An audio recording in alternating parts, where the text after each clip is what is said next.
All right, let's get one thing straight. I've been where you are. I've been down the rabbit hole of every wellness product, every course, every must-have fitness gadget out there. At multiple points in my life, my bedroom has looked like a museum of fitness experiments that I've never fully committed to. I've done it all: ebooks, waist trainers, apps, and many of these things I've only opened once, or not even at all. But the truth is, I've lost over 60 pounds without using any of those things. This is me, over 235 pounds, and this is me now. And in this video, I'm gonna dive into the luxury brands that are manipulating you into thinking that you must have these products in order to be fit. Because I've fallen for it time and time again, I'm here to share with you that most of these things are an illusion. If you're new here, hi, I'm Alyssa Amanda. I'm a fitness content creator. Make sure you stay to the end of the video where I'll be playing a little game of luxury brand smash versus pass. Let's take a quick look at how fitness marketing has evolved. In the 80s, fitness was all about accessibility. Think jazzercise classes in the community centers at home, workout tapes with the iconic Jane Fonda. Fitness was marketed as something everyone could join in on. By the 90s, we had the rise of celebrity trainers and the Body by Jake era. Fitness became more individual, but still, it was pretty accessible. Now, fast forward to today, and what do you see? Fitness and wellness have transformed into a luxury industry. Brands like Goop, Equinox don't just sell you health, they're selling an entire lifestyle.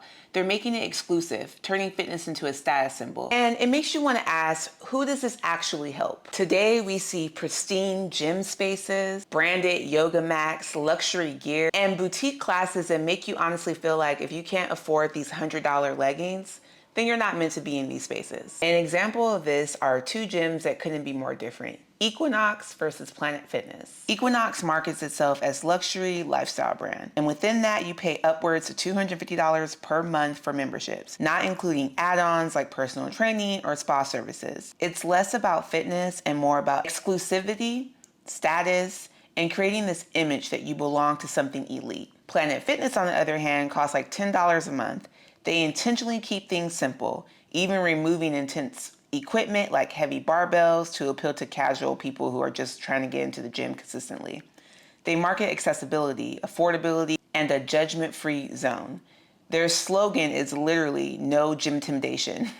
It's clear they're making fitness welcoming for everyone without trying to be too flashy. And look, I think that there are benefits to both, but I'm just trying to show you the marketing behind each. The same workouts that you're doing at Planet Fitness, you can very well do at Equinox as well. And yes, I get it. I love luxury as well. I love a spa, I love a warm towel, but you don't need those things. And a lot of people truly believe that if they don't have this luxury price tag attached to fitness, that they can't do the work. In 2022, Equinox was valued at around $7.7 billion, with a significant portion of revenue coming from branding partnerships and lifestyle events. Meanwhile, Planet Fitness, valued at $8.5 billion, continues to grow rapidly by keeping their membership fees low and focusing on everyday users. A $10 membership at Planet Fitness can get you the same health benefits as the high-end machines at Equinox. The real difference is consistency, not cost. Another example of a luxury brand is Peloton. Peloton has become a household name in at-home fitness. I feel like they really started popping off in 2020 when the pandemic hit because no one was leaving their house. With their basic bikes starting around $1,500 and $44 a month membership fee, they've made exercising at home a pricey commitment. Peloton markets itself as a premium experience of top-notch instructors, real-time leaderboards, and community engagement. Now, compare that to YouTube workouts, which are free and incredibly diverse. Channels like Chloe Ting had me in absolute chokehold when I started my fitness journey. Grow with JoJo, she's amazing as well. These are high-quality workouts across all fitness levels, from beginners to experts. Many people achieve the same results minus the fancy equipment and the monthly fee. This shows that the essential part of a workout, the movement itself, is accessible without breaking the bank. By the end of 2022, Peloton reported a 23% drop in revenue due to shifting consumer priorities post-pandemic. Meanwhile, influencers on YouTube continue to grow, with many gaining millions of subscribers simply by providing free, effective workouts. Peloton wants you to think that better results come with a bigger price tag, but don't be fooled. A free workout on YouTube can be just as, if not more effective, than the premium bike in your house. And let's not forget about supplements, a huge part of the wellness industry that is overpriced and quite frankly overhyped. Goop sells vitamins and wellness kits with prices that can go as high as $90 for a single product.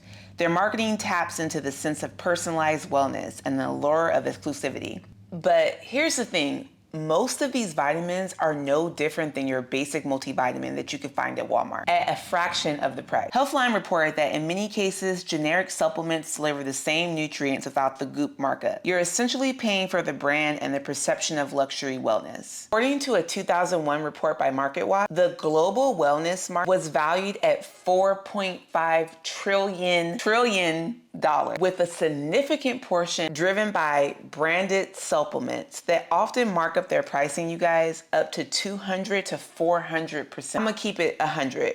Don't fall for it. A vitamin that costs $10 can give you the exact same benefit. Even in my own personal fitness journey, I have paid hundreds and hundreds of dollars on courses that were meant to get me snatched in 2 weeks, waist trainers. I've had every variation, but the guilt of me spending all this money for the products and not using it was just kind of like an endless cycle. For me, honestly, the turning point came when I really just started focusing on the basics, consistency, showing up for myself every single day, walking more regularly, eating whole foods, cutting out alcohol, changing my mindset around fitness, and stop talking so negatively about what I couldn't do. And would you believe it, when I really started focusing on the basics, that's when things started clicking. As I've stated earlier in the video, I've lost 60 pounds in a year naturally. And it wasn't with $100 spent on apps or ebooks or really expensive leggings. It was the discipline and the consistency that kept me there. It's so easy to think that more is better,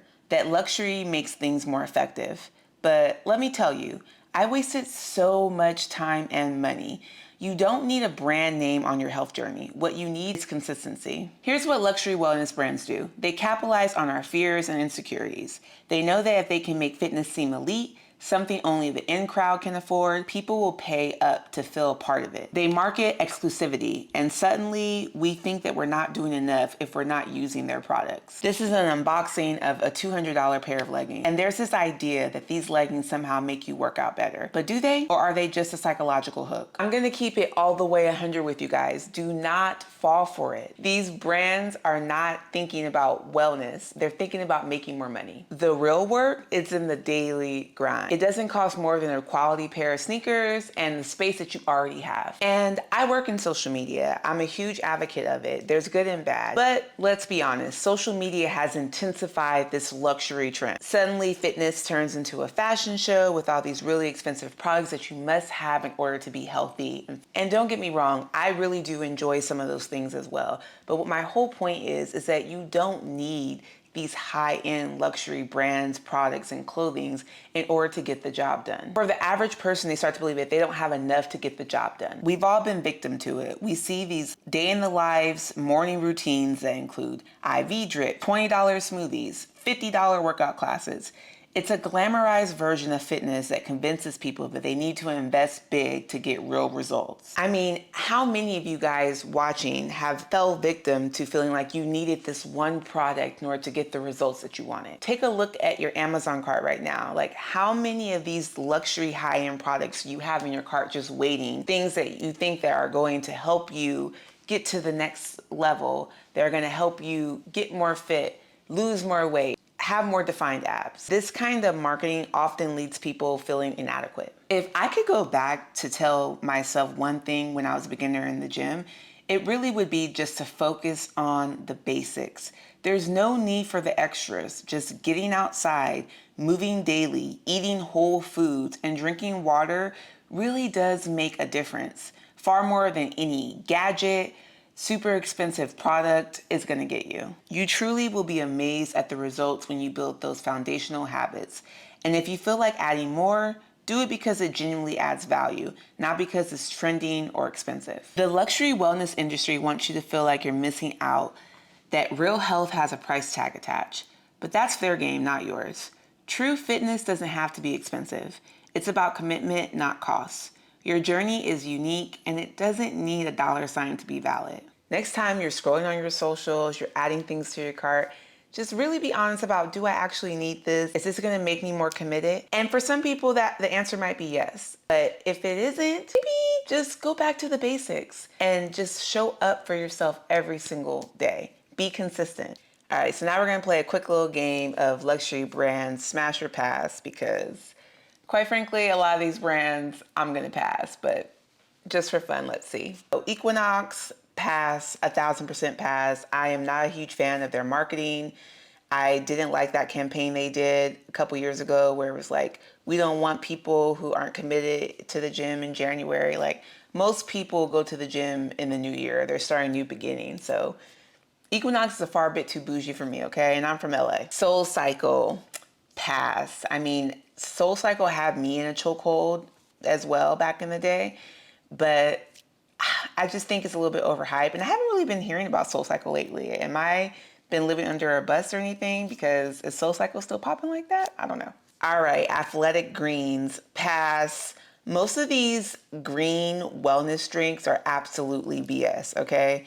It's literally this green powder. I see it everywhere, and I'm a fitness creator and influencer as well, but I just can't support those type of brands. I mean, you can make yourself a green juice at home and get all the nutrition and the benefits. You don't need this little green powder to be healthy. I'm sorry, you just don't.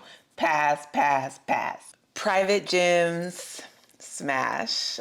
I actually go to a private gym myself, me and my husband, and it's because our last gym closed down. We were at Speakeasy Fitness, which is a lot more affordable, but the private gym, I'm gonna have to smash because for me, as a person who is a fitness content creator, I absolutely love it. I love that it's only a certain amount of people that can come in. And yes, it's a tad bit more expensive, but for me, because I work out so frequently, I think it's a benefit. And I think private gyms are really great for people who don't like crowds or who really just kind of want their own little sanctuary versus public gyms can sometimes be very overcrowded and just a lot going on. So if I'm gonna pay for anything more, it would be a private gym. Thank you guys so much for watching this video. Make sure you are following me on my socials below. I always say that I'm a woman of my word. All the things I share with you guys in my videos, I do as well in my personal life. You get to know me a little bit better on my social. So make sure you follow me below. Links are in the description. And I will see you guys in my next video.